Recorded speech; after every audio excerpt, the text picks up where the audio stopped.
प्रणाम मित्रों, मैं मृत्युंजय शुक्ला आज आपके समक्ष फिर से उपस्थित हूँ। आज हम कहने जा रहे हैं शिव विवाह की श्रृंखला का भाग 2। पहले भाग में हमने जाना था कि हमारे भोले बाबा का श्रृंगार कैसे हुआ था, उनकी बारात कैसी थी और उनकी बारात निकल चुकी थी। आज हम उसके आगे की कथा कहने वाले हैं और शंभु भवानी के विवाह का आनंद लेने वाले हैं। चलिए कथा प्रारंभ करते हैं।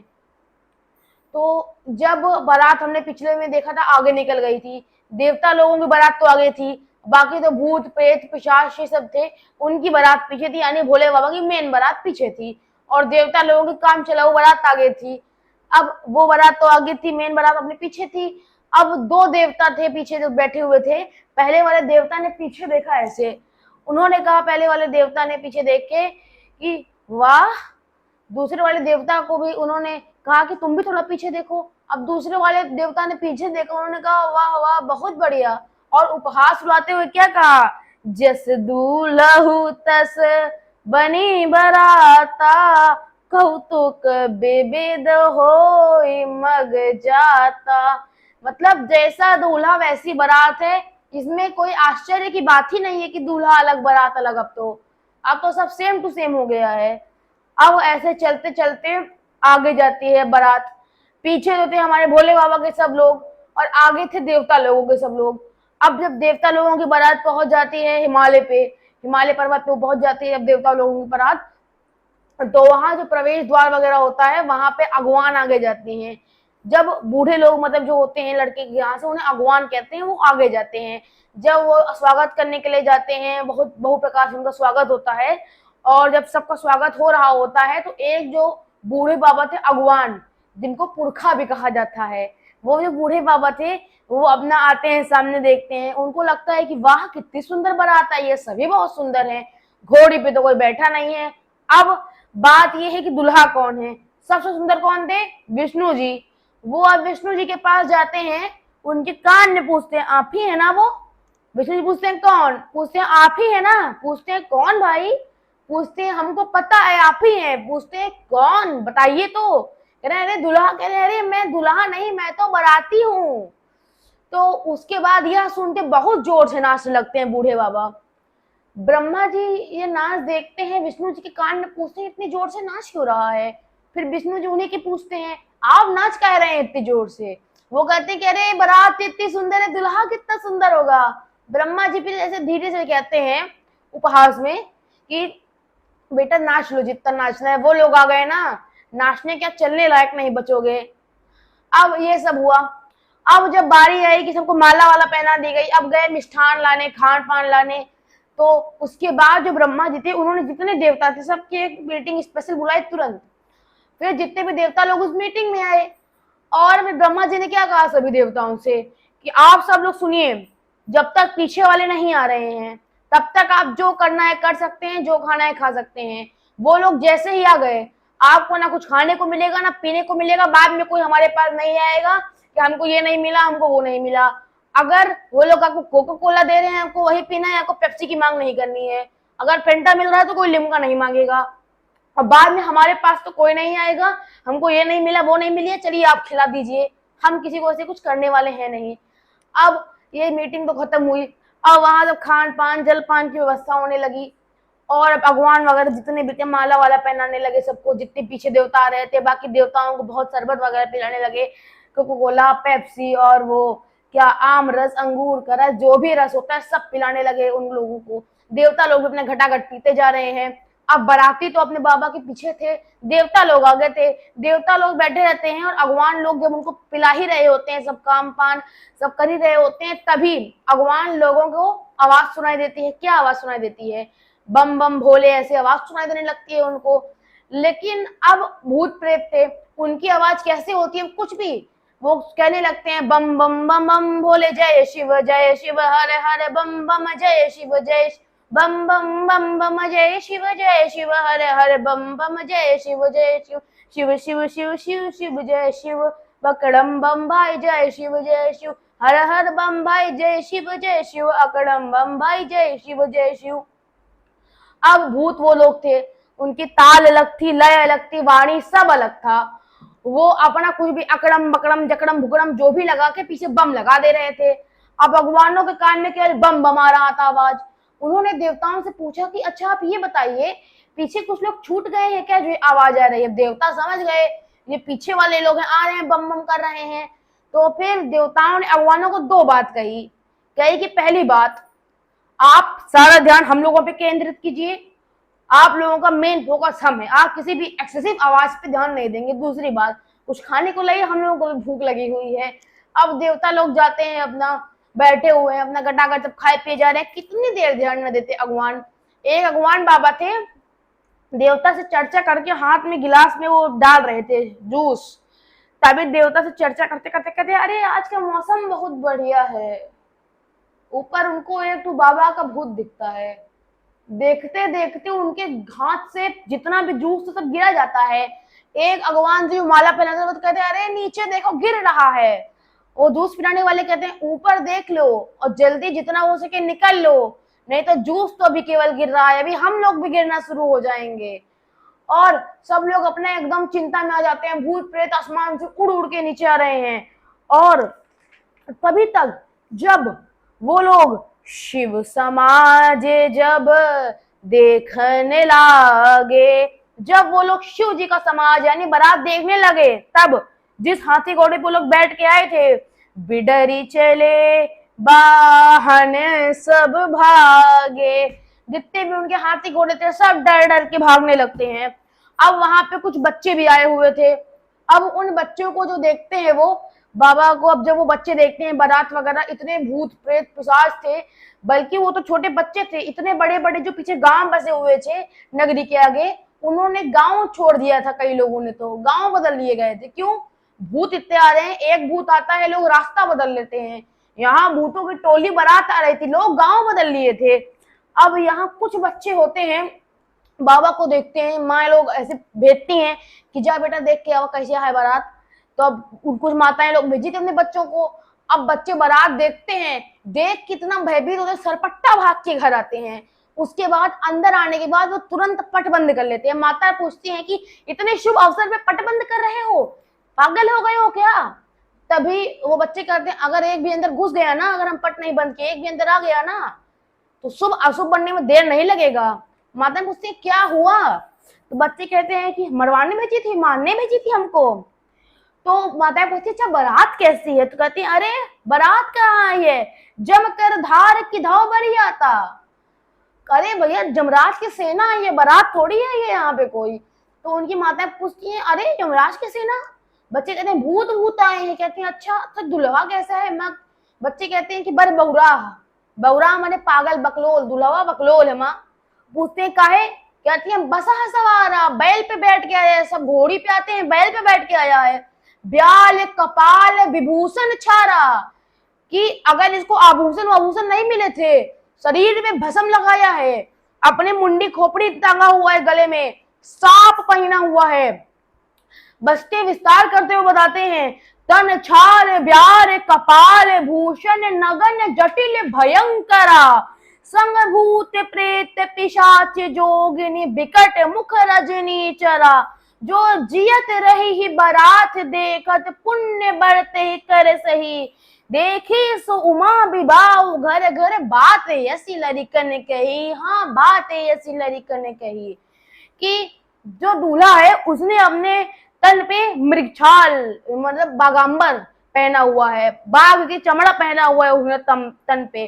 वो मतलब समझ सकते हैं नंगा आया है दूल्हा। मतलब बच्चे इतना डर गए थे, वो ये भी कंफर्म नहीं कर पा रहे हैं कि बाघ पहना हुआ है कि नहीं पहना हुआ है, इतने भयभीत हो गए थे। उसके बाद कहते हैं कि भूत प्रेत पिशाच सब आए हैं उसके साथ साथ। उसका मुंह इतना विकट है, देख के आप डर जाएंगी, भयंकर नहीं भयंकरा। उसकी बालों में लंबी लंबी जटाएं निकली हुई हैं। और वही है बारात देख के बचेगा जिसने अपने जीवन में बहुत पुण्य किए होंगे, क्योंकि ऐसी बारात है कि देखते मन हार्ट अटैक आ जाएगा। अब इतना तो बच्चों ने वर्णन कर दिया। उसके बाद एक इसमें श्री रामचरितमानस जी में इस चीज का वर्णन नहीं है, परंतु श्री शिव पुराण जी जो है उनमें इस चीज का वर्णन है कि कैसे ये हुआ था।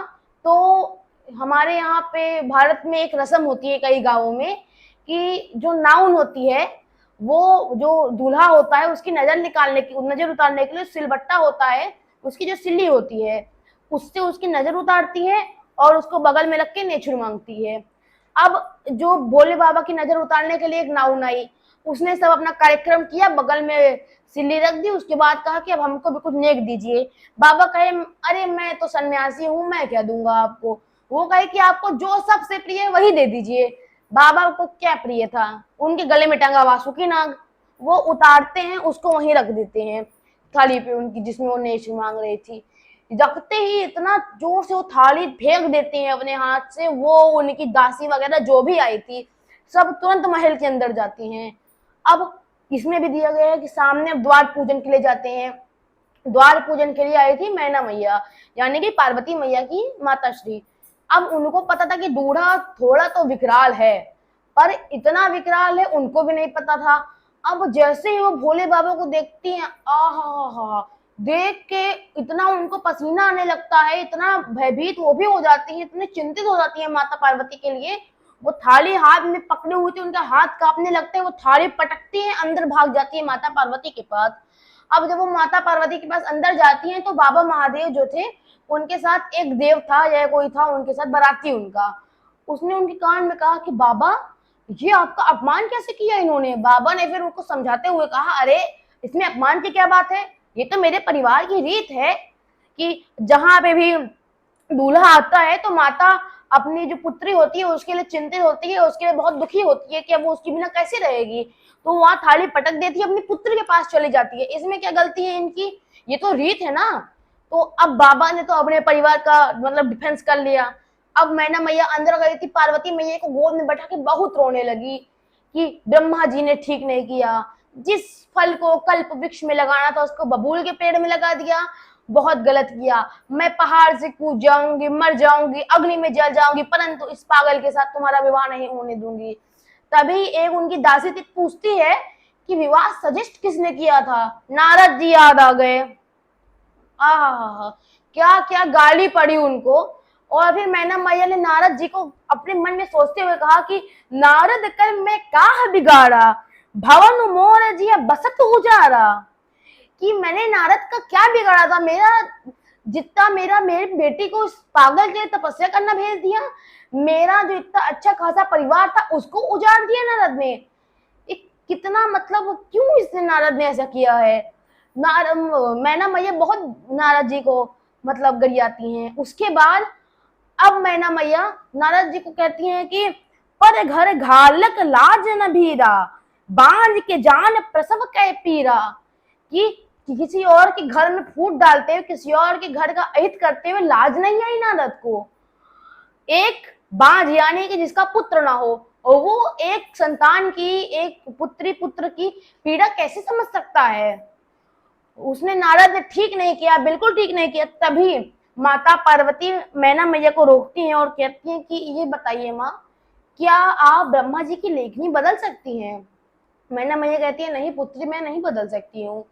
तो उन्होंने कहा फिर इस बात पे रोने का क्या अर्थ है, मेरा जहाँ विवाह ब्रह्मा जी ने अपने लेखनी से लिखा है मैं वहीं विवाह करूंगी, मैं वहीं प्रसन्न रहूंगी, सुखी रहूंगी। इसमें आपका क्रोधित होना और मेरे गुरु जी की कोई दोष नहीं है। आपको इसमें इतना क्रोधित नहीं होना चाहिए, ब्रह्मा जी ने कुछ सोच के ही मेरे लिए ऐसा वर चुना होगा, और मैं बहुत सौभाग्यशाली है जो मुझे महादेव जैसा वर मिला है। अब यह सुनते ही नारद जी वहां आते हैं कुछ समय बाद। तो मैना मैया नारद जी को बहुत बार और उनसे बोलती है कि आपने ऐसा क्यों किया, क्यों किया। तभी नारद जी ने बताते हैं कि आपकी जो पुत्री पार्वती जी हैं वो आम पुत्री नहीं है, वो स्वयं माता जगदम्बा का रूप है। पिछले जन्म में सती थी, पति के यानी शिव के वचनों को ना मानकर अपने पिताजी के यज्ञ में गई थी, वो वहीं फिर उनको वहां भस्म होना पड़ा था। उन्होंने अपने शरीर का त्याग किया था। उन्होंने माता सती की उनको पूरी कथा सुनाई, ये जानते हुए कि माता सती जगदम्बा थी। तो मैना मैया ने और हिमालय जी ने क्या किया, तब मैना हिमवंते अनंदे पुनि पुनि पार्वती पद बंदे। तब हिमालय जी और मैना मैया बहुत प्रसन्न होते हैं, और जो पार्वती मैया होती है हमारी, उनके चरणों को मतलब वंदना करने लगते हैं, उनके चरणों की बहुत वंदना करते हैं, उनको बहुत उनसे प्रेम करते हैं, वंदना करते हैं, बहुत विनती करते हैं, आशीष वगैरह लेते हैं। उसके बाद अब जो ब्रह्मा जी हैं उनके कहने पे महादेव जी ने पीताम्बर वस्त्र धारण किए हैं। भगवान विष्णु ने उनका अच्छा सा सुंदर सा श्रृंगार किया है और महादेव ब्रह्मा जी के बनाए हुए सिंहासन पे, जो उनकी शादी के लिए ब्रह्मा जी ने स्वयं बनाया था, श्री राम जी का स्मरण करके उस पे बैठे हुए हैं। और जब उनका पानी ग्रहण संस्कार होता है, यानी कि पानी मतलब हाथ, अवधि में हाथ माने पानी और ग्रहण मतलब लेना, जब वो हाथ स्वीकार कर लेते हैं माता का, तब क्या होता है, पानी ग्रहण जब कीन महेशा, हिय हर्षे तब सकल सुरेशा, वेद मंत्र मुनि बर उच्चरहि, जय जय जय शंकर सुर करहि, बाजहि बाजन विविध विधाना, सुमन वृष्टि नभ भय विधि नाना, हर गिरि जाकर भयउ विबाहु, सकल भुवन भरी रहा उछाऊ। कि जो हमारे महादेव में, जो हमारे बाबा है, जब उनका पानी ग्रहण संस्कार यानी जब उनका विवाह पूरा संपन्न होता है, तब जितने भी देवी देवता थे सब बहुत प्रसन्न होते हैं। सारे ऋषि मुनि वेद पढ़ना, मंत्र पढ़ना शुरू कर देते हैं। सारे देवता, सारे गंधर्व, किन्नर, नर सब जय जय महादेव, हर हर महादेव, जय जय शंकर, इसके नारे लगाना शुरू करते हैं।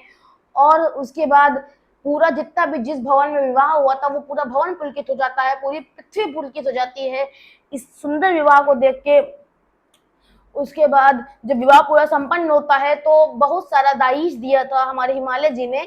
दाइज माने दहेज होता है, बहुत दहेज दिया था जिसका वर्णन नहीं किया जा सकता है, गोस्वामी जी ऐसा लिखते हैं। उसके बाद महादेव हिमालय जी को अनेक प्रकार से समझाते हैं, उनको विदा करते हैं, यह बताते हैं कि वो उनकी पुत्री को हर तरह से सुखी रखने का प्रयास करेंगे, उन्हें हर एक तरह से समझाते हैं, उन्हें फिर विदा करते हैं। फिर मैना मैया आती हैं, आरती ना उतारने के लिए बहुत क्षमा मांगती है महादेव से। महादेव ने उनको भी बहुत अनेक प्रकार से समझा के भेजा है।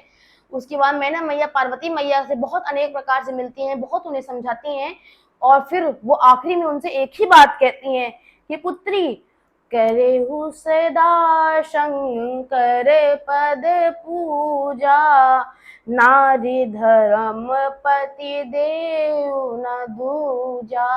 कि हे पुत्री पार्वती, हमेशा शंकर के पदों की पूजा करना, यानी उनके आज्ञा सब मानना, क्योंकि नारी का धर्म पति की पूजा करने से, पति की आज्ञा मानने से ज्यादा कुछ नहीं होता है। मैना मैया समझाती हैं। ऐसे जितने भी बाराती सब विदा होती है, कई युग कल्प युग बीत जाते हैं, तब तब जन्मे उतट खट बदन कुमारा, तार को असुर समर जेहि मारा।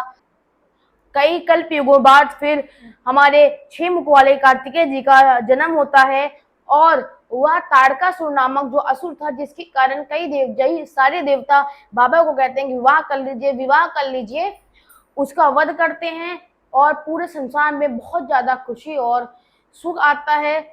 गोस्वामी जी लिखते हैं कि कार्तिकेय जी की महिमा तो पूरी दुनिया जानती है, इसीलिए उन्होंने इस प्रसंग को संक्षिप्त में लिख दिया है। और फिर चलिए हम आपसे विदा लेते हैं। हर हर महादेव, जय श्री राम।